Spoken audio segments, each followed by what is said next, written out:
What's up, everybody? Mr. OG Games here, and today this is more or less a update, as you could say, and where we're at here on the road to Castle 30. We've come quite a bit in the last week and a half, 2 weeks since we did start this series, and things are happening. We're getting closer to the bigger milestones, bigger things that we can start getting into. I know we've got our workshop up and going. Merchant ship is feeding us some stuff. Of course, getting some things from the Pinata event, and well, not an event, but a daily thing. We're also able to get some recent land where we can start unlocking some more buildings. So things are on the up and up. And right now in this video, I did get us jumped up. By the end of this here, you'll see that we have jumped up to a level 13, which is our next big milestone, so to speak. Basically, I'm just grinding it out right now. Day-to-day videos,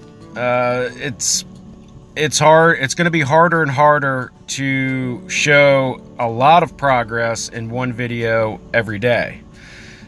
So what we're going to be doing here in the next couple videos is going to be working on individual buildings, where we're at, what's going to be our next step, and then we're going to start covering a lot of other things like the best March setup. We're going to cover the beast.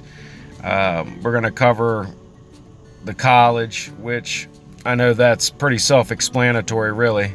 But we're gonna do some more in-depth coverage of other buildings, certain mechanics of the game. Then we'll get into down the road. We'll get into attacks, how to properly defend, doing rallies. So there's a lot more to come in this video as we push through here. We're gonna get ourselves up to level 13, as you can see by the thumbnail. We do also hit the 100k in power, and we're moving forward.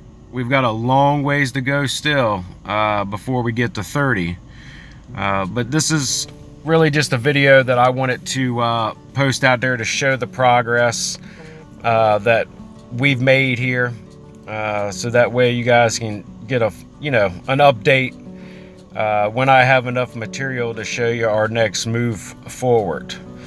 Now, for those of you who are wondering where I'm at now, this footage that I'm showing here is roughly 4 to 5 days old. So as you know, these are things that are not happening right now today. So I can tell you this: we've made a lot of improvements since this video. So the next one coming out will be leaps and bounds over this video here. Leaps and bounds, I mean by, think of what we're looking at right here, but go ahead and add about 5 days to it. And that'll just give you kind of an idea on where we should be at in the next one. Like Sherlock Holmes type shit. But anyway, so now that we've gotten ourselves up to level 13, of course I do open our 4th barracks, and in this video you'll see that here towards the end. The 4th barracks, of course, is going to allow us to do and grind out just that many more troops, which we're going to need. And the next milestone for troops are concerned is barracks 13. So we're not going to get there today in this video, but it's coming. I promise you that. Been grinding, really. Resources are really what's going to be our biggest challenge right now. So round the clock gathering. At this point in your War and Order career, is when you want to start thinking about a farm. And when I mean farm, I mean going out and starting out another castle from scratch, building that up just like you've built this one up, with a lot of differences. You don't want to build up any of the troops to attack or defend, really.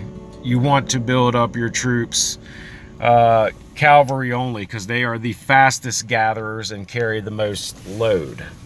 So at this point, and we're going to cover farms probably within the next couple episodes, because I think at this point in the series and where everyone should be, approaching level 13s, 14s, 15 castle level, you're going to find that resources are going to be your key opponent. They're going to drag you down. They're going to try to stop you. So you've got to be on top of the resources. So you're going to be gathering around the clock. But when you're doing so, you're going to be susceptible to attacks and other things. So having a farm account, and not just one, but 2, 3, you'll know how many to build according to how fast you need certain resources. Now, in my main castle, that's a level 30. Before I came back to the game, I had 8 farms. I had farms set up just to gather wood, farms just to gather food, farms to gather stone, farms to gather iron. And that's basically how I did it. And then when I needed iron, food, stone, wood, I would hit that castle. That's a whole nother subject though, and we'll talk about that in the next couple videos as well, on the best way to collect your stuff from your farm, and also sort of how you want to build your farm up, like your depot and stuff like that. Your warehouse and stuff and your farms, you want to be very low so they don't hold a lot from you. So we'll get into that. That's something that you're going to need to definitely be thinking about at this point, because without a farm, the resources are going to just be they're going to be what hinders you from growing faster. And you can spend all the gems you want in the world. You can spend as much money as you can, and in order to still keep up, you're gonna have to spend a lot of money. And that's one of my big things. I don't do that.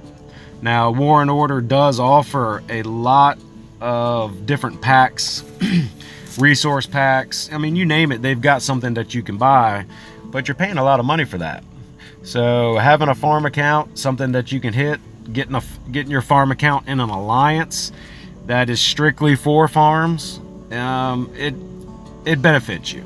But stick around for those in the coming days. Right now, level 13 castle, we're doing pretty good. But if you guys like the video, smash the thumbs up button, and if you haven't already, don't forget to subscribe. And until next time, y'all keep gaming, and I'll see you in the next one.